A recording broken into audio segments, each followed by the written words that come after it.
കനത്ത പോളിംഗ് രേഖപ്പെടുത്തി തമിഴ്നാട്ടിലെയും പശ്ചിമ ബംഗാളിലെയും ആദ്യഘട്ടത്തിലെയും വോട്ടെടുപ്പ് പൂർത്തിയായി. ചിലയിടങ്ങളിലുണ്ടായ ഒറ്റപ്പെട്ട സംഘർഷങ്ങൾ ഒഴിച്ചാൽ തമിഴ്നാട്ടിലെ വോട്ടിംഗ് താരതമ്യേന സമാധാനപരമായിരുന്നു. 2 ലക്ഷത്തിലധികം കേന്ദ്രസേനയെ വിന്യസിച്ചിട്ടും ബംഗാളിൽ ഇത്തവണയും പലയിടത്തും അക്രമങ്ങൾ റിപ്പോർട്ട് ചെയ്തു. ഏറ്റവും ഒടുവിൽ പുറത്തുവന്ന കണക്ക് പ്രകാരം തമിഴ്നാട്ടിൽ 84.35%, പശ്ചിമ ബംഗാളിൽ 91.4% പോളിംഗ് രേഖപ്പെടുത്തി. തുടർഭരണം ലക്ഷ്യമിടുന്ന MK സ്റ്റാലിനും തിരിച്ചുവരവിന് ശ്രമിക്കുന്ന AIDMK BJP സഖ്യവും ആദ്യ അംഗത്തിനിറങ്ങുന്ന വിജയും തമ്മിൽ ശക്തമായ ത്രികോണ പോരാണ് തമിഴ്നാട്ടിലുള്ളത്. 4ാം ഭരണം ലക്ഷ്യമിട്ട് മമതാ ബാനർജിയും അട്ടിമറി ജയം പ്രതീക്ഷിച്ച് BJPയും തമ്മിലാണ് ബംഗാളിലെ പ്രധാന മത്സരം. കഴിഞ്ഞ കാലങ്ങളിലെ പ്രതാപം നഷ്ടപ്പെട്ടെങ്കിലും ഇടതു പാർട്ടികളും കോൺഗ്രസും ബംഗാളിൽ സജീവമായി തന്നെ ഇത്തവണ മത്സരരംഗത്തുണ്ട്. SIRും മണ്ഡല പുനർനിർണയവും DMKയും തൃണമൂൽ കോൺഗ്രസും പ്രചാരണായുധമാക്കുമ്പോൾ വനിതാ സംവരണം മുന്നിൽ നിർത്തിയാണ് ഇരു സംസ്ഥാനങ്ങളിലെയും BJPയുടെ പ്രചാരണം. ഇരു സംസ്ഥാനങ്ങളെയും ശക്തമായ പോളിംഗ് ഭരണ തുടർച്ചയ്ക്കാണോ ഭരണമാറ്റത്തിനാണോ വഴിവെക്കുന്നത്? തമിഴ്നാട്ടിൽ MK സ്റ്റാലിൻ ഭരണ തുടർച്ചയാണ് ലക്ഷ്യമിടുന്നത്. വീട്ടമ്മമാർക്ക് പ്രതിമാസം 1000 രൂപ നൽകുന്ന കലൈഞ്ചർ മകളിർ ഉരിമൈ തുകൈ പദ്ധതി ഭരണ നേട്ടമെന്നാണ് DMK പറയുന്നത്. 2026 ഫെബ്രുവരി മാസം പദ്ധതിയിലെ ഗുണഭോക്താക്കൾക്ക് 5000 രൂപ നൽകിയിരുന്നു. ഭരണ തുടർച്ച ലഭിച്ചാൽ വീട്ടമ്മമാർക്ക് പ്രതിമാസം ലഭിക്കുന്ന 1000 രൂപ 2000 ആക്കി വർദ്ധിപ്പിക്കുമെന്നും DMK ചെന്നൈ നഗരത്തിന് പ്രത്യേക പ്രകടന പത്രികയുണ്ട്. നഗരത്തിന് സൂപ്പർ 6 വാഗ്ദാനങ്ങളാണ് നൽകിയിരിക്കുന്നത്.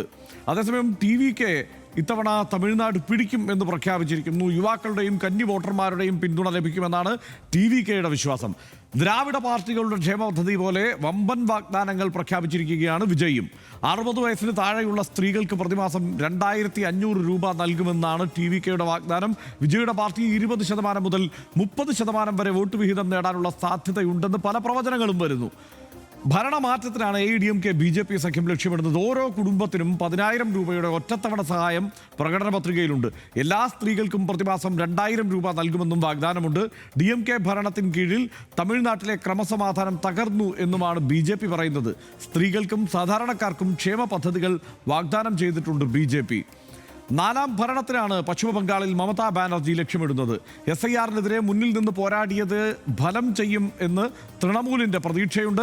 മമതാ ബാനർജി നേരിട്ട് സുപ്രീം കോടതിയിൽ ഹാജരായത് വോട്ടർമാരിൽ വിശ്വാസ്യത നേടാനായി എന്നുമാണ് തൃണമൂൽ കരുതുന്നത്. തൃണമൂൽ സർക്കാരിൻ്റെ അവസാന ബജറ്റിലെ ജനക്ഷേമ പദ്ധതികൾ വോട്ടാകുമെന്നും തൃണമൂൽ പ്രതീക്ഷിക്കുന്നു. സ്ത്രീകൾക്ക് പണം നൽകുന്ന ലക്ഷ്മി ബന്ധാർ പദ്ധതിയുടെ വിഹിതം തൃണമൂൽ സർക്കാർ വർദ്ധിപ്പിച്ചിരുന്നു. ബംഗാൾ പിടിക്കാൻ ഉറച്ചിരിക്കുകയാണ് BJP. അതേസമയം അവിടെ ക്രമസമാധാന തകർച്ച, ഭരണവിരുദ്ധ വികാരം, അഴിമതി ആരോപണം, തൊഴിലില്ലായ്മ ഇതൊക്കെയാണ് അവർ പ്രചാരണായുധമാക്കിയിരിക്കുന്നത്. അധികാരത്തിലെത്തിയാൽ 45 ദിവസത്തിനുള്ളിൽ ഒഴിവുള്ള സർക്കാർ തസ്തികകളിൽ നിയമനം നടത്തുമെന്ന് BJP പറഞ്ഞിട്ടുണ്ട്. ബംഗാളിൽ സ്ത്രീ ശാക്തീകരണത്തിനായി 5700 കോടിയുടെ സാമ്പത്തിക സഹായം പ്രഖ്യാപിക്കുമെന്ന് അമിത്ഷാ പറഞ്ഞിട്ടുണ്ട്. അമിത്ഷായും നരേന്ദ്രമോദിയും സംസ്ഥാനത്തെ തെരഞ്ഞെടുപ്പ് പ്രചാരണ പ്രവർത്തനങ്ങൾക്ക് നേതൃത്വം നൽകുകയും ചെയ്യുന്നു. ഇടതുപക്ഷവും കോൺഗ്രസും അവിടെ തിരിച്ചുവരവിനുള്ള കഠിന ശ്രമം ഇത്തവണ നടത്തി. ആകെയുള്ള 294 സീറ്റുകളിൽ 252 സീറ്റുകളിൽ ഇടതുമുന്നണി മത്സരിക്കുന്നു. 195 സീറ്റുകളിൽ CPIMും 16 സീറ്റിൽ CPIയും മത്സരിക്കുന്നുണ്ട്. മുഴുവൻ സീറ്റിലും കോൺഗ്രസ് ഒറ്റയ്ക്കാണ് മത്സരിക്കുന്നത്. ഉത്തർ ദിനാജ്പൂർ, മാൾഡ, മുർഷിദാബാദ് ജില്ലകളിലായി രാഹുൽ ഗാന്ധി പ്രചാരണത്തിന് എത്തുകയും ചെയ്തിരുന്നു. സനീഷ, എന്തായാലും അത്ഭുതപ്പെടുത്തുന്ന തരത്തിലുള്ള പോളിംഗ് ശതമാന കണക്കുകളാണ് ഇപ്പോൾ പുറത്തു വരുന്നത്. സ്വാഭാവികമായും SIRൻ്റെ ബാക്കിയാണ് കുറേയൊക്കെ. പക്ഷേ അതിനപ്പുറത്ത് ആവേശം നൽകുന്ന കാര്യങ്ങൾ ഈ 2 സംസ്ഥാനങ്ങളിലും സംഭവിച്ചിട്ടുമുണ്ട്.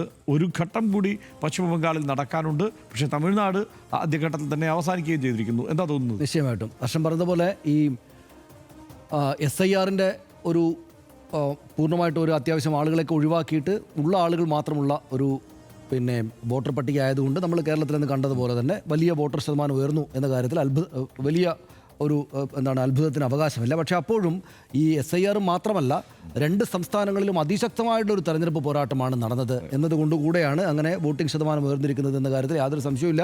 നമ്മളിപ്പോൾ മെയ് 4-ാം തീയതി ആണ് റിസൾട്ട് വരുന്നത്. അപ്പോൾ ഈ റിസൾട്ട് വരുന്ന ദിവസം കേരളം അടക്കമുള്ള ഈ എല്ലാ സംസ്ഥാനങ്ങളും 5 സംസ്ഥാനങ്ങളിലും ഈ പറയുന്ന തെരഞ്ഞെടുപ്പ് വിധി അന്ന് വരുന്നത് കൊണ്ട് ആണ്. അല്ലെങ്കിൽ കേരളത്തിൻ്റേത് മറ്റൊരു ദിവസമായിരുന്നെങ്കിൽ നമ്മൾ കേരളത്തെ എത്രമാത്രം സാഹൂതം നോക്കുമായിരുന്നോ അത്ര തന്നെ സാഹൂതം TVക്ക് മുന്നിൽ മാത്രം ഇരുന്ന് മുഴുവൻ ആളുകളും അങ്ങേയറ്റം കൗതുകത്തോടെ ശ്രദ്ധിക്കുന്ന രണ്ട് തെരഞ്ഞെടുപ്പ് വിധികളാണ്, രണ്ട് സംസ്ഥാനങ്ങളാണ് ബംഗാളും തമിഴ്നാടും. അത് ഒറ്റക്കൊറ്റക്കാണ്, ഓരോരോ ദിവസങ്ങളായിട്ടാണ് വരുന്നതെങ്കിൽ മുഴുവൻ നേരവും നമ്മൾ നമ്മുടെ സംസ്ഥാനത്തെ തെരഞ്ഞെടുപ്പ് വിധി എന്ന പോലെ വളരെ ശ്രദ്ധയോടുകൂടി ഇരുന്ന് കാണുമായിരുന്ന രണ്ട് സംസ്ഥാനങ്ങളാണ്. ഇതിപ്പോൾ നമ്മുടെ കേരളത്തിനൊപ്പമാണ് വരുന്നതെന്നുള്ളതുകൊണ്ട് നമ്മൾ ആദ്യത്തെ കുറച്ച് മണിക്കൂറുകളിലേക്ക് നമുക്ക് അങ്ങോട്ടേക്ക് ശ്രദ്ധിക്കാനേ പറ്റില്ല. പക്ഷേ അത്രക്ക് നമുക്ക് കേരളത്തിലിരിക്കുന്ന ആളുകൾക്ക്, രാഷ്ട്രീയ ശ്രദ്ധയുള്ള ആളുകൾക്ക് വളരെ വളരെ കൗതുകമുള്ള രണ്ട് സംസ്ഥാനങ്ങളാണ് തമിഴ്നാടും ഇന്നിപ്പോൾ ഫസ്റ്റ് ഫേസ് ഇലക്ഷൻ നടന്ന ബംഗാളും എന്ന കാര്യത്തിൽ നമുക്ക് സംശയമില്ല. രണ്ടിടത്തെയും പൊതുവായിട്ടുള്ളൊരു സവിശേഷത എനിക്ക് തോന്നിയത് BJP എന്ന കേരളത്തിൽ എന്ന പോലെ തന്നെയും ഈ രണ്ട് സംസ്ഥാനങ്ങളിലും പുറത്തു നിന്ന് ഉള്ളൊരു പാർട്ടി, അവരുടെ രാഷ്ട്രീയ പ്രക്രിയയിൽ പതിറ്റാണ്ടുകളായിട്ട് സജീവ സാന്നിധ്യം അല്ലെങ്കിൽ അവിടുത്തെ അധികാര കക്ഷിയൊന്നും അല്ലായിരുന്ന BJP കൂടുതൽ, അവർക്കിപ്പോൾ അത്യാവശ്യ ശക്തികളുണ്ട് രണ്ട് സ്ഥലത്തും, പക്ഷേ കൂടുതൽ വലിയ ശക്തിയും അധികാരം തന്നെയും നേടാൻ വേണ്ടിയിട്ട് രണ്ട് സംസ്ഥാനങ്ങളിൽ മത്സരിക്കുന്നു എന്ന BJPയുടെ അതിശക്തമായുള്ള പോരാട്ട വീറ് എന്നതാണ് ഈ രണ്ട് സംസ്ഥാനങ്ങളിലെയും പൊതുവായ ഒരു കാര്യം.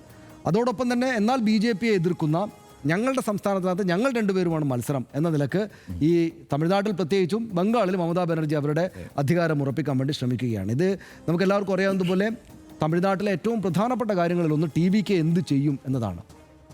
10-18% വോട്ട് അവർ പിടിച്ചേക്കാം. കഴിഞ്ഞ ദിവസം ഞാൻ ഹിന്ദു പത്രത്തിൽ വായിച്ചത് ഒരു രാഷ്ട്രീയ നിരീക്ഷകൻ പറഞ്ഞതായിട്ട് കണ്ടത്, തമിഴ്നാട്ടിലെ എല്ലാ വീടുകളിൽ നിന്നും 2 വോട്ടെങ്കിലും TVKയുടെ പാർട്ടിക്ക് പോകും എന്നാണ്. അതായത് മുഴുവൻ വീടുകളിൽ നിന്നും 2 വോട്ടെങ്കിലും അദ്ദേഹത്തിന് കിട്ടും എന്നതാണ്. എന്ന് വെച്ചാൽ ചെറുപ്പക്കാരെ ഉദ്ദേശിച്ചിട്ടാണ്. അപ്പോൾ ആ നിലക്ക് അങ്ങനെയൊക്കെ സംഭവിക്കുകയാണെങ്കിൽ തമിഴ്നാട്ടിലെ DMK ഈ ദ്രാവിഡ പാർട്ടികൾ തമ്മിൽ മുഖാമുഖം ഏറ്റുമുട്ടുന്നിടത്തേക്ക് മറ്റൊരു ദ്രാവിഡ പാർട്ടി തന്നെയായിട്ടുള്ള വിജയിൻ്റെ പുതിയ പാർട്ടി, ഈ പറയുന്ന മൂന്നാം കക്ഷി എന്ത് അത്ഭുതമുണ്ടാക്കും എന്നതാണ് അവിടുത്തെ ഏറ്റവും കൗതുകകരമായ കാര്യം. നമ്മൾ സംസാരിക്കുകയും വായിക്കുകയും ചെയ്യുന്ന സകല രാഷ്ട്രീയ നിരീക്ഷകരും DMK എങ്ങനെയെങ്കിലുമൊക്കെ അധികാരത്തിലേക്ക് വന്നുകൊള്ളും, തിരിച്ചു വരും എന്ന ഒരു കാര്യമാണ് പ്രകടിപ്പിക്കുന്നതെങ്കിലും അവസാനമാകുമ്പോഴേക്ക് AIADMKയും ചില്ലറക്കാരല്ല എന്ന മട്ടായി, വിജയത്തെ എഴുത്തള്ളിയ ആളുകൾക്ക് അത് പറ്റില്ല എന്ന നിലയായി. അപ്പോൾ എന്നാൽ DMK അതിശക്തമായിട്ട് മുന്നോട്ട് പോവുകയുമാണ്. അപ്പോൾ അതുകൊണ്ട് അങ്ങേയറ്റം ശക്തമായിട്ടുള്ള ഒരു പോരാട്ടം എന്ന നിലക്കാണ് നമ്മൾ കാണുന്നത്. പക്ഷേ എനിക്ക് തമിഴ്നാട് കഴിഞ്ഞ ദിവസം നമ്മളൊരു ചർച്ചയിൽ ഈ കാര്യങ്ങളൊക്കെ പറഞ്ഞുകൊണ്ട് തമിഴ്നാടിനേക്കാൾ എനിക്ക് ബംഗാളിലുള്ള കൗതുകം, സത്യത്തിൽ ബംഗാളിൽ ഏറ്റവും വലിയ പോരാട്ടം നടത്തുന്ന തൃണമൂൽ കോൺഗ്രസും BJPയും തമ്മിലുള്ള പോരാട്ടത്തെക്കുറിച്ചല്ല, യഥാർത്ഥത്തിൽ അതാണല്ലോ അവിടുത്തെ ഏറ്റവും വലിയ പോരാട്ടം. പക്ഷേ നമ്മൾ കേരളത്തിൽ നിന്ന് അങ്ങോട്ട് നോക്കുമ്പോൾ ഏറ്റവും സവിശേഷമായ സംഗതി, കേരളത്തിലെ ഏറ്റവും പ്രധാനപ്പെട്ട രണ്ട് പാർട്ടികൾ അവിടെ ഒരു കാലത്ത് അതിശക്തരായിരുന്ന ആളുകൾ ഇപ്പോൾ അവിടെ നാമം മാത്രമേ ഉള്ളൂ എന്നതാണ്. എന്ന് വെച്ചാൽ വോട്ടെണ്ണം, സീറ്റെണ്ണമാണെങ്കിൽ നാമമാത്രം പോലും ഇല്ലാത്ത രണ്ട് പാർട്ടികളായിട്ട് ശുഷ്കിച്ചിരിക്കുന്നു എന്നത് ഒരു രാഷ്ട്രീയ പഠിതാവ് എന്ന നിലയ്ക്ക് വലിയ കൗതുകമാണ് എനിക്ക് അതുമായിട്ട് ബന്ധപ്പെട്ടുള്ളത്. അതായത് ഒന്ന്, കോൺഗ്രസും CPIM അടക്കമുള്ള ഇടത് പാർട്ടികളും. അതായത് CPIM 34 വർഷക്കാലം ഭരിച്ച നാടാണ് ബംഗാൾ. കോൺഗ്രസ് അതിനു മുമ്പ് 30 വർഷക്കാലം ഭരിച്ച നാടാണ്. എന്ന് വെച്ചാൽ ഇതിലെല്ലാം തുടർച്ചയായിട്ടാണ് ഭരിച്ച നാടാണ് ഈ ബംഗാൾ. ഇവർ രണ്ടുപേരുമായിരുന്നു അവിടുത്തെ പ്രധാനപ്പെട്ട കക്ഷികൾ. 30 വർഷം കോൺഗ്രസ് ഭരിച്ചതിന് ശേഷം അവരെ അങ്ങോട്ട് തട്ടിയിട്ട് ഇടതുപക്ഷ പാർട്ടികൾ അധികാരത്തിൽ വരുന്നു. CPIM-ഉം CPI-യും അടക്കമുള്ള പാർട്ടികൾ വരുന്നു. 34 വർഷക്കാലം തട്ടും തടവില്ലാതെ ഭരിച്ചിട്ട് ഒരു സുപ്രഭാതത്തിൽ പടേ എന്ന് പറഞ്ഞ് താഴെ വീഴുകയാണ്. എന്നിട്ട് മമതാ ബാനർജി കയറി വരികയാണ്. ഇപ്പോൾ മമതാ ബാനർജിക്ക് പിന്നാലെ BJPയും അവിടെ അതിശക്തമായിട്ട് പോരാടിക്കുന്നു. അപ്പോൾ ഈ നമ്മുടെ നോട്ടത്തിൽ സംസ്ഥാനങ്ങളിൽ നമ്മുടെ ഇത്രക്ക് വാഷ് ഔട്ടായിട്ട്, അതായത് അവിടുത്തെ പ്രബലമായിട്ടുള്ള രാഷ്ട്രീയ ശക്തികൾ വാഷ് ഔട്ടായി പോയിട്ട് പുതിയ രണ്ട് രാഷ്ട്രീയ കക്ഷികൾ, BJPയും മമതാ ബാനർജി കോൺഗ്രസിൻ്റെ ഭാഗമായിരുന്ന ആളാണ്, BJP പുതിയ രാഷ്ട്രീയ പാർട്ടി എന്ന് പറയാൻ പറ്റുന്നതല്ല. പക്ഷേ എങ്കിലും അവിടെ സംബന്ധിച്ചിടത്തോളം രണ്ട് അധികായരായിട്ടുള്ള മുത്തശ്ശി പാർട്ടികൾ അങ്ങോട്ട് ഇല്ലാണ്ടായി പോയിട്ട് പുതിയ രണ്ട് പാർട്ടികൾ തമ്മിൽ മത്സരിക്കുകയും ഈ മുത്തശ്ശി പാർട്ടികൾ എങ്ങനെയെങ്കിലും ഒന്ന് ഇതിനകത്തേക്ക് ഈ പിക്ചറിലേക്ക് കയറി പറ്റാൻ വേണ്ടി ശ്രമിക്കുകയും ചെയ്യുന്ന വളരെ കൗതുകകരമായിട്ടുള്ള രാഷ്ട്രീയ സാഹചര്യം. നമ്മളതിൻ്റെ പക്ഷപാതമൊക്കെ വിട്ടിട്ട് നമ്മളതിനെ വെറുതെ ഒരു രാഷ്ട്രീയ പഠിതാവ് എന്ന നിലക്ക് നോക്കിയാൽ അങ്ങേയറ്റം കൗതുകമായ ഒരുപാട് കാര്യങ്ങളുള്ള ഒരു സംഭവമാണ് അവിടെ എന്നാണ് തോന്നുന്നത്. അത് നമ്മൾ കേരളത്തിൽ നിന്ന് നോക്കുമ്പോൾ അതിനെ പ്രത്യേകമായിട്ട് നോക്കുന്നതിൻ്റെ കാര്യം, ഇപ്പോൾ ആളുകൾ കരുതും ഇത് അവിടെ പിക്ചറിലേ ഇല്ലാത്ത ഈ രണ്ട് പാർട്ടികളെക്കുറിച്ച് എന്തിനാണ് ആലോചിക്കുന്നതെന്ന്. പക്ഷേ ഇവിടെ നമ്മുടെ നാട്ടിൽ ഏറ്റവും പ്രബലമായ രണ്ട് കക്ഷികളാണത് എന്ന് നമ്മൾ ഓർക്കണമല്ലോ. ഒരു ഇടതുപക്ഷ കക്ഷികൾ ഭരിക്കുകയാണ്, അപ്പുറത്ത് UDF കോൺഗ്രസ് അടക്കമുള്ള പ്രതിപക്ഷത്ത് നിൽക്കുകയാണ്. ഒരുപക്ഷെ ഇപ്പോൾ ഇത്തവണ അങ്ങോട്ട് മാറി വന്നേക്കാന്നൊക്കെ വരുമ്പോൾ നമ്മുടെ ഏറ്റവും വലിയ പാർട്ടികൾ അവിടെ എങ്ങനെയാണെന്നത് വളരെ കൗതുകം ഉണ്ടാക്കണം. അതിനകത്ത് പക്ഷേ ഭയങ്കര തമാശ എന്താണെന്ന് വെച്ചാൽ, അതായത് 50% വോട്ടുണ്ടായിരുന്നു ഭരിക്കുന്ന കാലത്ത് ഇടതുപക്ഷ പാർട്ടികൾക്ക്. ആകെ 37-38% വോട്ടായിരുന്നു CPIM-ന് ആകെ ഉണ്ടായിരുന്നത്. ഈ കോൺഗ്രസുമായി ചേർന്ന് മത്സരിച്ച കഴിഞ്ഞ തവണ ഈ 50% ഉണ്ടായിരുന്ന ഇടതുപക്ഷ പാർട്ടികളുടെ വോട്ട് ശതമാനം 5-ലേക്കാണ് ചുരുങ്ങിയത്. നമ്മുടെ മുന്നിൽ പെട്ടെന്ന് ഓർത്ത് നോക്കുമ്പോൾ അങ്ങനെ ഏതെങ്കിലും ഒരു രാഷ്ട്രീയ പാർട്ടി ഇന്ത്യയിലുണ്ടോ? അത്രക്കങ്ങ് ചുരുങ്ങിപ്പോയത് സമീപകാലത്തൊന്നും നമ്മുടെ മുമ്പിലില്ലല്ലോ. കോൺഗ്രസിൻ്റെ സ്ഥിതിയും അങ്ങനെയല്ല, ഇതേ അവസ്ഥയാണ്. 40-42% വോട്ടുണ്ടായിരുന്ന കോൺഗ്രസിന് ഇപ്പോൾ 2-3% വോട്ട് മാത്രമേ ഉള്ളൂ. അപ്പോൾ എന്തൊരു വോട്ട് ഷിഫ്റ്റിംഗ് ആണ് നടന്നിരിക്കുന്നതെന്ന് നോക്കൂ. അതായത് ഈ വോട്ട് ഷിഫ്റ്റിംഗ് നേരെ അങ്ങോട്ട് കൊണ്ട് മാറുകയാണ്. അപ്പോൾ എന്തുകൊണ്ട് അങ്ങനെ എന്ന് ചോദിച്ചു കഴിഞ്ഞാൽ, ഇന്ന് ഇന്നത്തെ ദൃശ്യങ്ങളിൽ തന്നെ അതിനുള്ള ഉദാഹരണമുണ്ട്. അതായത് നമ്മൾ നേരത്തെ കണ്ടല്ലോ, ഒരു എം എൽ എ സുവേന്ദു അധികാരി എന്ന മറ്റാണ് കണ്ടത്. സുവേന്ദു അധികാരിയല്ലേ? അധികാരിയല്ല, സുവേന്ദു അധികാരി മറ്റേന്ന്. സുവേന്ദു സർക്കാരിനെ ഒരു എം എൽ എ നാട്ടുകാർ ഓടിച്ചിട്ട് തല്ലുകയാണ്. ഒരു എം എൽ എ തല്ലുകയാണ്. ഒന്ന് ആലോചിച്ച് നോക്കൂ, BJP ഒരു എം എൽ എ തൃണമൂൽ പ്രവർത്തകർ തല്ലുകയാണ്. അപ്പോൾ അതും തെരഞ്ഞെടുപ്പ് ദിവസം. അപ്പോൾ എന്തുകൊണ്ട് ഇന്നലെ വരെ CPM-കാരായിരുന്ന ആളുകൾ പിന്നെ BJP-യിലേക്ക് പോയി എന്ന് ചോദിച്ചാൽ ഒരു ഉത്തരം അവിടെയുണ്ട്. ഇങ്ങനെ വോട്ട് ഷിഫ്റ്റ് എങ്ങനെ നടന്നു? കാരണം ഈ നമുക്കറിയാവുന്നതുപോലെ അവിടെ ഈ ബുദ്ധദേവ് ഭട്ടാചാര്യ മറ്റേ നമ്മുടെ ടാറ്റ നാനോ പ്ലാന്റ് കൊണ്ടുവരാൻ വേണ്ടി പോയി. അത് കർഷകരെ ആകെപ്പാടെ തന്നെ പ്രതിസന്ധിയിലാക്കി, പ്രശ്നത്തിലാക്കി. കർഷകർ CPM-നെതിരെ, സർക്കാരിനെതിരെ തിരിഞ്ഞു. അപ്പോൾ മമതാ ബാനർജി ഉദിച്ചുയർന്ന് വന്നു. അവർ CPM-കാരെ ആകെപ്പാടെ തല്ലി നാശമാക്കി. മമതാ ബാനർജി അധികാരം പിടിച്ച വലിയ അക്രമ സംഭവങ്ങൾ അവിടെ നടന്നു. അക്രമത്തിനിരയാകുന്ന CPM-കാർക്ക് മറ്റു മാർഗ്ഗമില്ലായിരുന്നു. നേരെ പോയിട്ട് BJP ചേർന്നു. BJP വലിയ ബ്ലോക്കായിട്ട് വന്നു. അപ്പോൾ കോൺഗ്രസും CPM-ഉം നശിച്ചു. അവരുടെ വോട്ട് ശതമാനം അപ്പാടെ 2 സ്ഥലങ്ങളിലേക്കായിട്ട് ഷിഫ്റ്റ് ചെയ്തു. പുതിയ 2 പാർട്ടികൾ ഉദയം ചെയ്തു. മമതാ ബാനർജി ചെറിയ ക്ഷീണം ഉണ്ടാകുന്നത് കണ്ടപ്പോൾ മമതാ ബാനർജി ഈ നമ്മുടെ ഈ പോൾ കക്ഷികളെ കൊണ്ടൊക്കെ വന്ന് വീണ്ടും കാര്യങ്ങളെ കൊണ്ടുവന്ന് മെച്ചപ്പെടുത്തി. അങ്ങനെ അവിടെ അതിശക്തമായിട്ട് ഇവർ തമ്മിൽ മത്സരിക്കുകയാണ്. ഇപ്പോൾ BJP അവരുടെ രാഷ്ട്രീയം ഉറപ്പിക്കും ബംഗാളിൽ എന്ന സാധ്യത വരികയാണ്. മമതാ ബാനർജി മറിച്ചിടുമെന്ന പ്രതീക്ഷയാണ് അവർക്ക് ആകെ ഉള്ളത്. ഇതിനകത്ത് ഒരു കാര്യം കൂടി പറഞ്ഞ് ഞാൻ നിർത്താം. ബംഗാളിൽ ഒരു കാര്യം വായിച്ച് ഞാൻ മനസ്സിലാക്കിയിട്ടുള്ളതെന്ന് വെച്ചാൽ, ബംഗാളിലെ ഏറ്റവും പ്രധാനപ്പെട്ട കാര്യങ്ങളിലൊന്നും അവരുടെ ഭൂമി ആയിരുന്നു. ആ ഭൂമിയോട് ബന്ധപ്പെട്ട് കർഷകരും ഒക്കെ ആയിരുന്നു ഈ CPM-ൻ്റെ എക്കാലത്തെയും വലിയ ശക്തി. ആ ഭൂമിയെ വ്യവസായത്തിനെന്ന് പറഞ്ഞ് മറിച്ചു കൊടുക്കുന്നു എന്നറിപ്പാണ് ഈ കർഷകരാകപ്പാടെ അവർക്കെതിരെ തിരിഞ്ഞത്. ആ ഭൂമിയും കർഷകരുമായിരുന്നു പിന്നീട് മമതാ ബാനർജിയുടെ സ്വത്ത്. ഇപ്പോഴും അവരുടെ സ്വത്തതാണ്. എന്നാൽ BJP-യുടെ കൈവശം അത് വെച്ചിട്ടല്ല. BJP ഈ ഭൂമി എന്ന് പറയുന്ന കർഷക സെൻറ്റിമെൻസിനൊപ്പമല്ല, ഒരു വിശ്വാസത്തെയാണ്, ഹിന്ദുമത വിശ്വാസത്തെയാണ് പ്രധാനപ്പെട്ട ഒരു ബലമാക്കിയിരിക്കുന്നത്. യഥാർത്ഥത്തിൽ അത് നിലനിൽക്കുന്ന രാഷ്ട്രീയമാണോ എന്ന് ഈ തെരഞ്ഞെടുപ്പ് ഒന്നുകൂടെ കാണിച്ചു തരുമെന്നാണ് ഞാൻ വിചാരിക്കുന്നത്. കാരണം ഈ മമതാ ബാനർജിയുടെ പാർട്ടിയുടെ ആക്രമണത്തിന് രക്ഷപ്പെടാൻ വേണ്ടിയിട്ട് ആളുകൾ പോയിട്ട് അപ്പുറത്ത് BJP ചേർന്നതാണ് എങ്കിൽ അതൊരുപക്ഷെ അങ്ങോട്ടും ഇങ്ങോട്ടൊക്കെ പോയേക്കാം. കാരണം ഇപ്പോൾ CPM-ൻ്റെ സ്ഥാനാർത്ഥികളുണ്ട്. പിന്നെ കോൺഗ്രസിനെ പറ്റിയ രസകരമായ നിരീക്ഷണം ഞാൻ കണ്ടത്, കോൺഗ്രസ് CPM ഭരിക്കുന്ന കാലത്ത് തന്നെ കോൺഗ്രസ് ഇല്ല, പക്ഷേ അടിയുറച്ച ഡെഡിക്കേറ്റഡ് ആയിട്ടുള്ള ലീഡേഴ്സ്, ഈ അധിർ രഞ്ജൻ ചൗധരിയെ പോലെയൊക്കെയുള്ള ലീഡേഴ്സ്, പിന്നെ വളരെ പഴയ ആളുകൾ കോൺഗ്രസിന് ഇപ്പോഴും ഒരു അധികാരം ഇല്ലാത്തപ്പോഴും കോൺഗ്രസിന് അവിടെ ഉണ്ട് എന്നതാണ്. ചെറിയ ആളുകളാണ്, ചെറിയ ശതമാനം ആളുകളിൽ പക്ഷേ അവിടെയുണ്ട്. അപ്പോൾ രസകരമായിട്ടുള്ള, ഇങ്ങനെ പറഞ്ഞാൽ തീരാത്ത ഒരുപാട് രസകരമായിട്ടുള്ള കാര്യങ്ങൾ അവിടെ സംഭവിക്കുന്നുണ്ട്. അപ്പോൾ BJP അവരുടെ ഈ ഹിന്ദുത്വ രാഷ്ട്രീയത്തെ അവിടെ എറിഞ്ഞ് പിടിപ്പിക്കുമോ എന്നത് കൗതുകകരമായൊരു കാര്യമാണ്. പിന്നെ ഇതുമായി ബന്ധപ്പെട്ട് കാണുന്ന മറ്റൊരു കൗതുകം, നമ്മൾ CPM-ൻ്റെ സ്ഥാനാർത്ഥികളൊക്കെ കാണുമ്പോൾ എന്തോ ഒരു കോളേജ് യൂണിയൻ ഇലക്ഷൻ നടക്കുന്ന പോലെയാണ് തോന്നുന്നത്. കാരണം വളരെ ചെറുപ്പക്കാരായിട്ടുള്ള ആളുകൾ, പ്രത്യേകിച്ചും കുറേയേറെ പെൺകുട്ടികൾ, ഇപ്പോൾ ദീപ് സിദ്ധാർത്ഥർ, പിന്നെ അഫ്രീന ബീഗം, ശ്രീജൻ ഭട്ടാചാര്യ എന്നൊക്കെ പറഞ്ഞിട്ട് വളരെ ചെറുപ്പക്കാരായിട്ടുള്ള ആളുകളുടെ ഒരു സംഘം ഈ ഗലികളിലൂടെ ഇങ്ങനെ നടന്നു പോകുന്നത് കാണാം. അപ്പോൾ നമ്മളത് കാണുമ്പോൾ കാണാമെന്ന് വെച്ചാൽ, കേരളത്തിലെ കാര്യം വെച്ച് നോക്കുകയാണെങ്കിൽ അങ്ങേയറ്റം ഇതിപ്പോൾ ഒരു നാടിനെ പറ്റി നമ്മളിവിടെ ഒന്ന് പറയാൻ പാടുമോ എന്ന് ചോദിച്ചു കഴിഞ്ഞാൽ ഇതൊരു വസ്തുതയായതുകൊണ്ട് പറയുകയാണ്. ഈ കോൺഗ്രസ് 30 കൊല്ലക്കാലവും CPIM അടക്കമുള്ള ഇടതു പാർട്ടികൾ 34 കൊല്ലക്കാലവും ഭരിച്ച ആ നാട് കാണുമ്പോൾ ഇവർ വോട്ട് ചോദിച്ച് നടക്കുന്ന ഗലികൾ കണ്ടു കഴിഞ്ഞാൽ അങ്ങേയറ്റം ദരിദ്രമായ സാഹചര്യമാണ്. ഇവർ ഇത്രയും കാലം ഭരിച്ചിട്ട് പ്രത്യേകിച്ച് ഗുണമൊന്നും ആ നാട്ടിൽ ഉണ്ടായിട്ടില്ല എന്ന് തോന്നലുണ്ടോ? അതുമാത്രമല്ല 15 വർഷം മമതാ ബാനർജി, ശരിയാണ്, ഇവരെ മാത്രമല്ല 15 വർഷം മമതാ ബാനർജിയും വന്ന് ഭരിച്ചിട്ട് ഇവരാകെപ്പാടൊരു ഈ സത്യത്തിൽ ഞാനൊരു പാതി തമാശയായിട്ട് എടുത്ത ഹർഷ, ഞാൻ നമ്മുടെ നാട്ടിലെ ഇടതുപക്ഷ പാർട്ടികളെയും നമ്മുടെ നാട്ടിലെ കോൺഗ്രസ്സുകാരെയൊക്കെ കാണുമ്പോൾ എല്ലാവർക്കും ഗുണം എന്താ വെച്ചാൽ, നമ്മുടെ നേതാക്കൾ നല്ല ഉടുപ്പിടുന്നു, നമ്മുടെ നേതാക്കൾ നമ്മുടെ നാട്ടിൽ തന്നെ ഇണങ്ങുന്ന അത്യാവശ്യം സൗകര്യമുള്ള മനുഷ്യരാണ് എന്ന തോന്നൽ നമുക്കുണ്ടാക്കി തരുന്നു. ഒരല്പം കൊള്ളാം, ഈ നാട്ടിൽ ജീവിക്കുന്ന കൊള്ളാം എന്ന സന്തോഷം ഉണ്ടാക്കുന്ന വലിയ കാറുകളിൽ നമ്മുടെ നേതാക്കൾ അങ്ങോട്ടും ഇങ്ങോട്ടും സഞ്ചരിക്കുന്നു. ഇതിപ്പോൾ ഞാൻ സമീപകാലത്ത് വായിച്ചൊരു പുസ്തകം, ഈ ബംഗാൾ ഇലക്ഷനുമായി ബന്ധപ്പെട്ട് വായിച്ചൊരു പുസ്തകത്തിനകത്ത് വീണ്ടും ചൂണ്ടിക്കാട്ടുന്നത്, ബുദ്ധദേവ് ഭട്ടാചാര്യ മുഖ്യമന്ത്രിയായിരിക്കെ പോലും അദ്ദേഹം സഞ്ചരിക്കുന്ന ഒരു പഴഞ്ചൻ അംബാസഡർ കാറിൽ, അദ്ദേഹത്തിൻ്റെ ഭാര്യയുടെ അംബാസഡർ കാറിലാണ് അദ്ദേഹം സഞ്ചരിക്കുക. ഒരു പഴഞ്ചൻ ഓഫീസ്. ഇപ്പോൾ കഴിഞ്ഞ ദിവസം ഞാനൊരു ചാനലിൽ കണ്ടു, നമ്മുടെ ആളും അങ്ങോട്ട് പോയിട്ടുണ്ട്.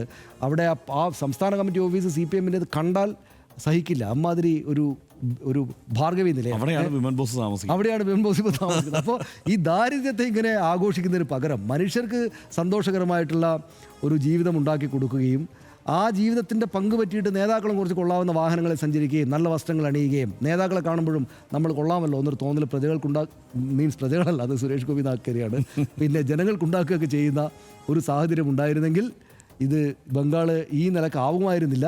അവിടേക്ക് അപ്പോൾ നമ്മൾ കാണേണ്ടുന്നൊരു കാര്യം, എന്തുകൊണ്ട് BJP വന്നാൽ എന്ത് സംഭവിക്കുമെന്ന് വെച്ചാൽ, BJP രാജ്യത്ത് വന്നപ്പോൾ എന്താ സംഭവിച്ചതെന്ന് വെച്ചാൽ അവരിവിടങ്ങളിലാണ് പോസിറ്റീവായിട്ട് ഇടപെട്ടത്. വർഷങ്ങളായിട്ട് കോൺഗ്രസ് ഭരിച്ചിരുന്ന, പതിറ്റാണ്ടുകളായിട്ട് ഭരിച്ചിരുന്ന, ഞാൻ നിർത്താം, പതിറ്റാണ്ടുകളായിട്ട് ഭരിച്ചിരുന്ന രാജ്യത്തിൻ്റെ പല സ്ഥലങ്ങളിലും വികസനമെത്താത്ത സ്ഥലങ്ങളിൽ ഒറ്റത്തവണ അധികാരം കിട്ടിയപ്പോൾ നരേന്ദ്രമോദി BJP സർക്കാർ ചെയ്യാവുന്നതെല്ലാം പരമാവധി അങ്ങ് ചെയ്തു കളഞ്ഞു. അപ്പോൾ അതുകൊണ്ടാണ് അവരെ വീണ്ടും വീണ്ടും സെലക്ട് ചെയ്യുന്നതെന്നാണ് BJPക്കാർ പറയുന്നത്. അപ്പോൾ അതേ കാര്യം അവിടെ നടപ്പാക്കാൻ BJPക്ക് ഈ തെരഞ്ഞെടുപ്പിലൂടെ അധികാരം കിട്ടുമോ, അല്ലെങ്കിൽ മമതാ ബാനർജി അവിടെ തന്നെ തിരിച്ചു വരുമോ എന്ന കാര്യമാണ് നമ്മൾ കൂടുതലായിട്ട് നോക്കേണ്ടി വരിക എന്ന് തോന്നുന്നു, അല്ലേ? തീർച്ചയായും അതിനകത്ത് സനീഷ് ഇപ്പോൾ പറഞ്ഞ് അവസാനിപ്പിച്ചതിലുണ്ടല്ലോ ഒരു കാര്യം. അതായത് BJP മഹത്തായ വലിയ വികസനം അവിടെ നടപ്പാക്കുക എന്നുള്ളതിനപ്പുറത്ത് ലളിതമായി അടിയന്തരമായി നടപ്പാക്കേണ്ട ചില കാര്യങ്ങൾ ചെയ്തു. അത് നമ്മളിവിടെ കേരളത്തിൽ പ്രത്യേകിച്ച് പരിഹസിക്കപ്പെട്ട ഈ കക്കൂസ് കൊണ്ടു കൊടുക്കുന്ന ഏർപ്പാടുമായി ബന്ധപ്പെട്ടാണ്. അത് എന്തോ ഭയങ്കരമായ പരിഹസിക്കേണ്ട ഒരു സംഗതിയാണെന്ന് നമ്മളങ്ങ് കരുതി. കാരണം ഇവിടെ കക്കൂസില്ലാത്ത പ്രശ്നമില്ലാത്തത് കൊണ്ട് നമ്മളതൊരു തമാശയാക്കി. പക്ഷേ അത് വേണ്ട സ്ഥലങ്ങളുണ്ടായിരുന്നു. അവിടെ അത് വലിയ പ്രധാനപ്പെട്ട ഒരു ആവശ്യമായിരുന്നു. അത് നടപ്പായി. അതൊക്കെ തന്നെയാണ്, അങ്ങനെയൊക്കെയുള്ള അടിയന്തര ആവശ്യങ്ങൾ നടപ്പാക്കി കൊടുത്തു എന്നുള്ളത് തന്നെയാണ് അതിനകത്ത് പ്രധാനപ്പെട്ട കാര്യം. ഇവിടെ എനിക്ക് ബംഗാളിൻ്റെ കുറച്ച് കാര്യങ്ങൾ ഞാൻ പറയാം. അത് വേറൊന്നുമല്ല, ഈ രമേശ് ചെന്നിത്തലയുടെ ഒരു അഭിമുഖം കഴിഞ്ഞ ദിവസം ഞാൻ കണ്ടു. അപ്പോൾ അതിനകത്ത് രമേശ് ചെന്നിത്തല പറയുന്നുണ്ട് എന്തുകൊണ്ടാണ് അവിടെ കോൺഗ്രസ് ഇല്ലാതായത്. മമതാ ബാനർജി കോൺഗ്രസിൻ്റെ അണികളെ സമ്പൂർണ്ണമായി കൊണ്ടുപോയിക്കൊണ്ടാണ് മമതാ ബാനർജി വളരുന്നത്. അപ്പോൾ അതെന്തുകൊണ്ട് സംഭവിച്ചു എന്നുള്ളത് അദ്ദേഹം പറയുന്നത്, യൂത്ത് കോൺഗ്രസിൻ്റെ അഖിലേന്ത്യാ പ്രസിഡന്റ് അദ്ദേഹം ആയിരിക്കുന്ന സമയത്ത് അന്ന് ജനറൽ സെക്രട്ടറി ആണല്ലോ മമതാ ബാനർജി. മമതാ ബാനർജി ആവശ്യപ്പെട്ടത് കോൺഗ്രസിൻ്റെ മുഴുവൻ ഭാരവാഹികളും ഈ മമതാ ബാനർജിയുടെ ഗ്രൂപ്പിലുള്ളവരായിരിക്കണം അവിടുത്തെ മുഴുവൻ ജില്ലാ കമ്മിറ്റികളുടെ ഭാരവാഹികളും നേതാക്കന്മാരും എല്ലാം. ആ ആവശ്യം അംഗീകരിച്ചു കൊടുക്കാൻ പറ്റില്ല എന്ന് രമേശ് ചെന്നിത്തല പറഞ്ഞു. അങ്ങനെ ഒരു പിണങ്ങി. പക്ഷേ രാജീവ് ഗാന്ധി പറഞ്ഞു അങ്ങനെയല്ല, അവരാവശ്യപ്പെടുന്നത് നടപ്പാക്കി കൊടുക്കൂ എന്ന് പറഞ്ഞു. ആ കൊടുത്തതാണ് പാരയായത്. കാരണം അതാണ് പിന്നീട്, കാരണം അവരുടെ ഗ്രൂപ്പ് മാത്രമായി അവരുടെ ഒരു സംവിധാനമായി മാറി. അത് ആണ് പിന്നീട് അവർ ഒറ്റയടിക്ക് പറിച്ചു കൊണ്ടുപോകുന്നത്. അതിന് താഴേക്ക് അവർ സ്പോർട്സ് ക്ലബ്ബുകൾ രൂപീകരിച്ചു. അങ്ങനെ പ്രാദേശികമായി തല്ലിയാൽ തിരിച്ചു തല്ലാൻ പറ്റുന്ന ഒരു സംവിധാനത്തെ അവർ രൂപപ്പെടുത്തിയെടുത്തു. അങ്ങനെ ഒറ്റയടിക്ക് അവർക്ക് അതിനെ കൊണ്ടുപോകാൻ കഴിഞ്ഞു. അതുകൊണ്ട് ഈ കോൺഗ്രസ് എന്നുള്ളത് ഏതാണ്ട് സമ്പൂർണ്ണമായി പറഞ്ഞ് തൃണമൂൽ കോൺഗ്രസ്സായി മാറി. കോൺഗ്രസ് തന്നെയാണ് തൃണമൂൽ കോൺഗ്രസ്, അല്ലാതെ അത് വേറെ മാറ്റമൊന്നും സംഭവിച്ചിട്ടില്ല. അതുകൊണ്ടാണ് കോൺഗ്രസിന് വോട്ട് കുറഞ്ഞത്. അങ്ങനെ രൂപപ്പെട്ടു വന്ന തൃണമൂൽ കോൺഗ്രസ്സാണ് 10-14 കൊല്ലത്തെ ഭരണത്തെ എതിർത്തുകൊണ്ട് സ്വാഭാവികമായിട്ടും അവിടെ ഉണ്ടാകാവുന്ന ആ വലിയ ആൻറ്റി ഇൻകംബൻസി ഫാക്ടർ എന്ന് പറഞ്ഞു കഴിഞ്ഞാൽ ഇത്രയും കാലത്തെ ഭരണത്തിനെതിരെയുള്ളതാണ് ഒറ്റയടിക്ക് വല്ലാതെ ഉണർന്നത്. അതുകൊണ്ട് ഭരണം നഷ്ടമായി ഇടതുമുന്നണിക്ക്. ഭരണം നഷ്ടമായ ഇടതുമുന്നണിയെ അവിടെ നന്നായി അടിച്ചൊതുക്കാനായിട്ട് തൃണമൂൽ കോൺഗ്രസിന് കഴിയുകയും ചെയ്തു. അതാണ് CPIM-നെയും CPI-യെയും ഒക്കെ. അവിടെ CPM-ഉം CPI മാത്രമല്ല സനീഷ്, നമ്മൾ ഓർക്കുന്നില്ല, അവിടെ RSP ഫോർവേഡ് ബ്ലോക്കിൻ്റെ ഒക്കെ മന്ത്രിമാർ ഇവിടെ കേരളത്തിൽ വരുമായിരുന്നു. ഇവിടെ നമ്മുടെ തൈക്കാട് ഒക്കെ അവരുടെ മീറ്റിങ്ങുകൾ നടക്കുമ്പോൾ ഈ RSP-യുടെയൊക്കെ എത്രയോ മന്ത്രിമാരിങ്ങനെ വന്ന് നിൽക്കുമായിരുന്നു. അപ്പം അതൊന്നും ഇല്ലാതായി അവിടെ ഒറ്റയടിക്ക്. കാരണം അവിടെ കൈക്കരുത്ത് കൂടിയ ഒരു പ്രധാനപ്പെട്ട സംഗതിയാണ്. അതായത് പഴയ കാലം മുതൽ, അതായത് ആദ്യത്തെ പഴയ കോൺഗ്രസിൻ്റെ സർക്കാരുള്ള കാലത്ത് ശങ്കർ സർക്കാരിൻ്റെ കാലം മുതൽ അവിടെ കൈക്കരുത്തൊരു ഘടകമാണ് അവിടെ ഭരിക്കണമെങ്കിൽ. അതതിനുശേഷം ഇപ്പോൾ CPIM-ന് കൈമാറി കിട്ടി. CPIM-ൻ്റെ കയ്യിൽ നിന്ന് തൃണമൂൽ കൊണ്ടുപോകുന്നു. ഈ സ്പോർട്സ് ക്ലബ്ബുകളിലൂടെയാണ് അവരതിനെ കൈക്കരുത്തുള്ളവരെ ഉണ്ടാക്കിയെടുക്കുന്നത് പ്രാദേശികമായിട്ട്. അതുവഴി തല്ലി ഒതുക്കാവുന്ന ഒരു സംവിധാനം അവരുണ്ടാക്കി. 15 വർഷം അവരിത് കൊണ്ടുനടന്നു. അപ്പോൾ CPIM എന്താണ്, ആദ്യത്തെ ഒരു 5 കൊല്ലം തല്ലുകൊണ്ട് മടുത്തു. അത് കഴിഞ്ഞപ്പോൾ എന്താണ്, ആ CPIM-ൻ്റെ അണികൾ പിന്നെ പ്രതിരോധിക്കാൻ പറ്റുന്ന ഒരു സംവിധാനം സമാന്തരമായി ആ രീതിയിൽ വളർന്നു വരുന്നത് BJP-യാണ്. CPIM-ൻ്റെ അണികൾ പതുക്കെ BJP-യിലേക്ക് ചേക്കേറുന്നു. അങ്ങനെ ആ തല്ല് വീണ്ടും തുടരുക. ഇപ്പോഴും ഈ കഴിഞ്ഞ തൊട്ടടുത്ത തല്ലിൽ വരെ മമതാ ബാനർജിയാണ് നിൽക്കുന്നത്. ഇത്തവണ MLA അടിച്ചുള്ളൂ, കഴിഞ്ഞ തവണ മന്ത്രിയെ ഊരയ്ക്ക് ചവിട്ടി വീഴിക്കുന്നത് നമ്മൾ കണ്ടു. അപ്പോൾ അതാണ് അവിടുത്തെ അവസ്ഥ, പശ്ചിമ ബംഗാളിലെ അവസ്ഥ. ഇത്തവണ പക്ഷേ എനിക്ക് കൗതുകകരമായി തോന്നിയത് കോൺഗ്രസും CPIM-ഉം കഴിഞ്ഞ തവണ ഒരുമിച്ച് നിന്നു. ഇത്തവണ അങ്ങനെ ഒരുമിച്ച് നിൽക്കേണ്ടെന്ന് തീരുമാനിക്കുന്നു. ഇതെല്ലാം 2-2 തന്നെ നിൽക്കുകയാണ്. അവർ വളരെ സജീവമായി അവരുടെ രാഷ്ട്രീയം പറയാൻ തുടങ്ങി. അവരുടെ രാഷ്ട്രീയം പറഞ്ഞ് വലിയ സജീവമായ പ്രചാരണങ്ങളൊക്കെ നടത്തുന്നുണ്ട്. പക്ഷേ CPIM general secretary MA baby പറഞ്ഞത് ഇതൊക്കെ കണ്ടിട്ട് ഇവിടുത്തെ CPM-കാർ വളരെ സന്തോഷിക്കൊന്നും വേണ്ട എന്ന് വെച്ച് കഴിഞ്ഞാൽ അവിടെ ഇപ്പോൾ അധികാരത്തിൽ വരും എന്നൊന്നും കരുതണ്ട. അവിടെ ചെറിയ ചെറിയ നേട്ടങ്ങളോ വളർച്ചയ്ക്കോ ഉള്ള സാധ്യത മാത്രമാണ് ഇപ്പോഴും നിലനിൽക്കുന്നത് എന്ന മട്ടിലാണ് അദ്ദേഹം പറഞ്ഞു വയ്ക്കുന്നത്. പക്ഷേ അവിടെ ഈ വല്ലാതെ തിരിച്ചടി നേരിട്ട ഒരു സംവിധാനത്തിൽ എല്ലാം ഇല്ലാതായി പോകുമായിരുന്ന ഒരു സംവിധാനത്തിൽ നിന്ന് പതുക്കെ കിളിർത്ത് അതിജീവിക്കാനുള്ള ഒരു ശ്രമം അവിടുത്തെ പാർട്ടി പ്രവർത്തകർ താഴെത്തട്ടിൽ നടത്തുന്നുണ്ട് എന്നുള്ളത് നമുക്ക് അവിടെ നിന്നുള്ള വാർത്തകളിൽ നിന്ന് ആ നിലയ്ക്ക് കഴിഞ്ഞ തവണ 0 ആണെങ്കിൽ ഇത്തവണ ചിലപ്പോൾ 2 സീറ്റോ 3 സീറ്റോ എന്നുള്ള നിലയിലേക്ക് ഒരു പക്ഷേ മാറിയേക്കാം എന്നുള്ളത് അവിടുത്തെ CPIM-ന്റെ പ്രതീക്ഷയാണ്. കോൺഗ്രസും അത് പ്രതീക്ഷിക്കുന്നുണ്ട്. ഇനിയിപ്പോൾ തമിഴ്നാട്ടിലേക്ക് വന്നാൽ ഒരു കാര്യം എന്താ വെച്ചാൽ ഒരു കാര്യം കൂടി പറയാനുണ്ട് സനീഷ, പശ്ചിമബംഗാളിൽ. കാരണം പശ്ചിമബംഗാളിൽ ഈ വോട്ടിംഗ് ശതമാനം എന്നുള്ളത് ഭയങ്കരമായി നമ്മളെ അത്ഭുതപ്പെടുത്തേണ്ടതല്ല. കാരണം 90 ലക്ഷത്തിലേറെ വോട്ടുകളാണ് SIR-ന്റെ പേരിൽ തട്ടിക്കളഞ്ഞത്. 90-91 ലക്ഷം വോട്ടുകൾ SIR-ന്റെ പേരിൽ ഇല്ലാതായി. അതിൽ തന്നെ 27 ലക്ഷം പരാതിക്കാരുണ്ട്. അതായത് വോട്ട് കളഞ്ഞാണ്. ഇപ്പോൾ മരിച്ചവരുടെ കണക്ക് എന്നുള്ള മട്ടിൽ ബാക്കി കണക്കാക്കിയാലും 27 ലക്ഷം പേര് ഞങ്ങളുടെ വോട്ട് മനഃപൂർവ്വം വെട്ടിക്കളഞ്ഞു എന്നുള്ളതാണ്. 7 കോടി ചില്ലറയാണ് അവിടുത്തെ ആകെ വോട്ടുകൾ. 7 കോടി 66 ലക്ഷമായിരുന്നു കഴിഞ്ഞ തവണ ഉണ്ടായിരുന്നത്. അത് വെട്ടിക്കുറച്ച് 6 കോടി ചില്ലറയാക്കി ഒറ്റയടിക്ക്. അതായത് 91 ലക്ഷമാണ് കളഞ്ഞത്. അപ്പോൾ സ്വാഭാവികമായിട്ടും പോളിംഗ് ശതമാനത്തിൻ്റെ ഒരു വർധന അവിടെ രേഖപ്പെടുത്തുക തന്നെ ചെയ്യും. മറ്റൊന്നെന്താ, കേരളത്തിലിപ്പോൾ ബംഗാളിൽ നിന്നൊക്കെ വന്നിരുന്ന പണിക്കാരെ ആരെയും കിട്ടാനില്ല എന്നുള്ള അവസ്ഥയായി. എല്ലാവരും വോട്ട് ചെയ്യാൻ പോയി. ബംഗാളിലും ആസാമിലും ഉള്ള ആളുകൾ മുഴുവൻ വോട്ട് ചെയ്യാൻ പോയി. കാരണം ഈ SIR ഭീതി കൊണ്ട് തന്നെ, അല്ലെങ്കിൽ പൗരത്വത്തെ ബാധിക്കുമെന്നുള്ള ആശങ്ക കൊണ്ട് തന്നെ അവർ നിരന്ന് നിന്ന് വോട്ട് ചെയ്യുന്ന ഒരു സാഹചര്യം അവിടെ ഉണ്ട്. അങ്ങനെയാണ് ചിലപ്പോൾ ഈ CPIM-ന്റെ 1-2 സ്ഥാനാർത്ഥികൾ അവിടെ വിജയിക്കാൻ പോകുന്നത് എന്നുള്ള വാർത്തകളും വരുന്നുണ്ടല്ലോ അവിടെ നിന്ന്. മറ്റൊന്ന്, തമിഴ്നാട്ടിലേക്ക് വന്ന് നമ്മൾ നോക്കിക്കഴിഞ്ഞാൽ തമിഴ്നാട്ടിൽ ഇതുപോലെ തന്നെ 10-20 ലക്ഷം വോട്ടർമാരുടെ ഇത് വെട്ടിപ്പോയിട്ടുണ്ട്. പശ്ചിമ ബംഗാളിൽ 2016 83%, 2021 82% ഒക്കെ വോട്ട് പോൾ ചെയ്യപ്പെട്ട സ്ഥലം തന്നെയാണ്. പാർലമെൻറ്റ് തെരഞ്ഞെടുപ്പിൽ പോലും 79.33% കഴിഞ്ഞ തവണ പോൾ ചെയ്യപ്പെട്ടിരുന്നു. അപ്പോൾ അത് അത്ര ഒരു വലിയ വർധന എന്നുള്ളത് അങ്ങനെ നമ്മൾ അന്തം പെടേണ്ട കാര്യമില്ല. അത് SIR-ൻ്റെ ബാക്കിയാണത്. തമിഴ്നാട്ടിലും ഏതാണ്ട് അങ്ങനെ തന്നെ. പക്ഷേ തമിഴ്നാട്ടിൽ അഡീഷണലായി വന്നിരിക്കുന്ന ഒരു സംഗതി, ചെറുപ്പക്കാർ മുഴുവൻ വോട്ട് ചെയ്യാൻ ഇറങ്ങി എന്നുള്ളത്. ഇപ്പോൾ കേരളത്തിൽ പല മണ്ഡലങ്ങളിൽ നമ്മൾ തന്നെ കണക്കെടുത്തതാണല്ലോ, പല വാർഡുകളിലും നമ്മളെടുത്ത് സൂക്ഷ്മമായി പരിശോധിക്കുമ്പോൾ, പല ബൂത്തുകളിൽ നമ്മളെടുത്ത് സൂക്ഷ്മമായി പരിശോധിക്കുമ്പോൾ ഏറ്റവും വോട്ട് ചെയ്യാൻ എത്താത്തവർ ചെറുപ്പക്കാരായിരുന്നു കേരളത്തിൽ.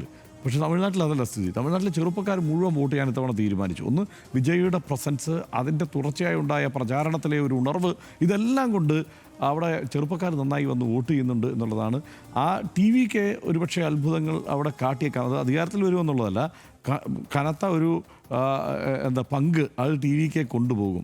പക്ഷേ TVK അവിടെ ആവർത്തിച്ച് പറയുന്നത് DMK വിരുദ്ധതയാണ്, അല്ലെങ്കിൽ സ്റ്റാലിൻ വിരുദ്ധതയാണ് എന്നുള്ളത് കൊണ്ട് കിട്ടുന്ന വോട്ടുകൾ ഈ സർക്കാർ വിരുദ്ധ വോട്ടുകളായിരിക്കും. സർക്കാർ വിരുദ്ധ വോട്ടുകൾ അങ്ങനെയാകുമ്പോൾ എന്താണ്, പങ്കിട്ട് പോകും.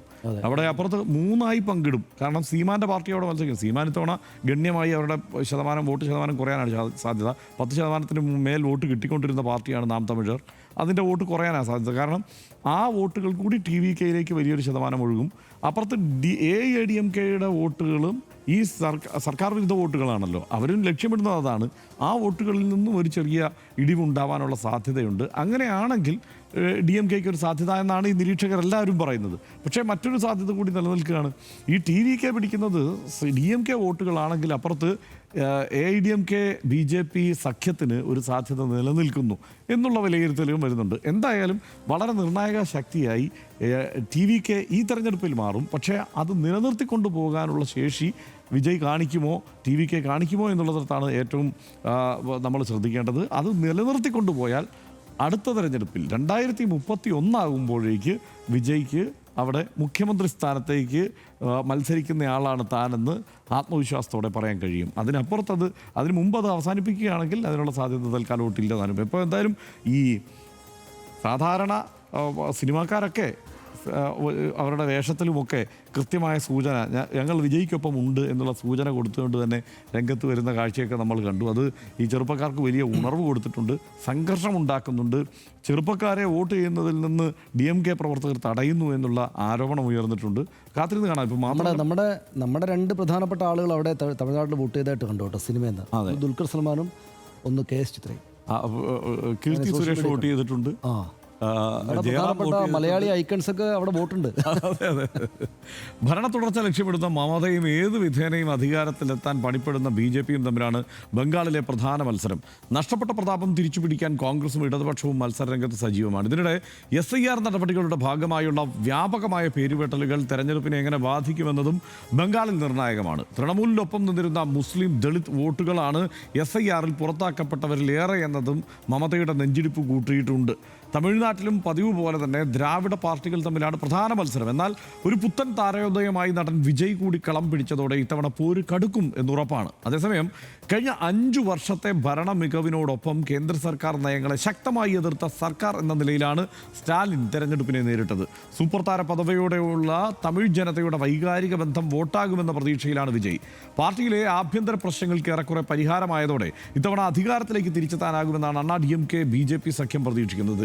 എന്തു തന്നെയാണെങ്കിലും തമിഴ്നാട്ടിലെയും ബംഗാളിലെയും ജനങ്ങളുടെ തീരുമാനം എന്തായിരുന്നുവെന്ന് അറിയാൻ മെയ് 4 വരെ കാത്തിരിക്കുക തന്നെ വേണം.